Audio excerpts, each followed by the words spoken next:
the band they beat. Exploit it a galatin time. Demon, me right now the day band me crush on full time now. Them say me sin, but me be me offering. I every Sunday I be any chapel praying. And Lord God, you me to be a good son. I help me that me will never disappoint. Lord God, watch me over. I know one day the problems will be over. I know you are the problem solver, you are the demon river. And Lord God, watch me over again. Lord God, watch me over. I know one day the problems will be over. I know you are the problem solver, you are the demon river. And Lord God, watch me over. Me say, when me say bad, I'm not bad. Me want to be good, me want to be good. Me want everything to be good, to be cool, everything to be fresh in my life. Mwari Baba, we want to be born again a good life. The other me and you way of living new life. Every time so me say me like God, you care about me. Saka when I get a party time, everybody go to them. Kana taku fara do, taku fara some more. Saka when I get up and down, check out time me want some more.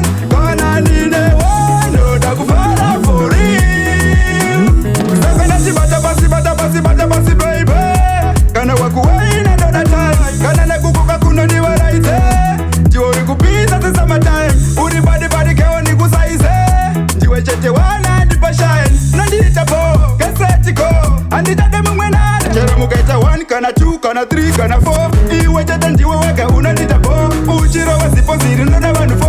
Iwe kelo kota na fo. Jiwe wani keo ano wena zema shua. I know you kewa kusikunzwe ne makuwa. Matiksi nina kutonyora ka report. No one ano daiso. Ndikati zvinhu zvinochinja aiva madziva vamasambuko chaite muraja vakuseva kani zvinhu zvinochinja merekoti ndinoiridza ndikatambudzika vanopururudza zvinhu zvinochinja aiva madziva vamasambuko chaite muraja vakuseva kani zvinhu zvinochinja merekoti ndinoiridza ndikatambudzika vanopururudza isai ruoko rwenyu pane yangu mari mukomborero dzangu hama neshamwari ndiri mwana akakura achitambisa zvidhori kuchikoro ndasada tsumo ndaida zvidhori vainditumidza zitavo nditi godobori ndaitomukira makuseni ndine mabori chiterera kaya ndakuda kutaura stori kana wakatadzira mumwe otongoti sori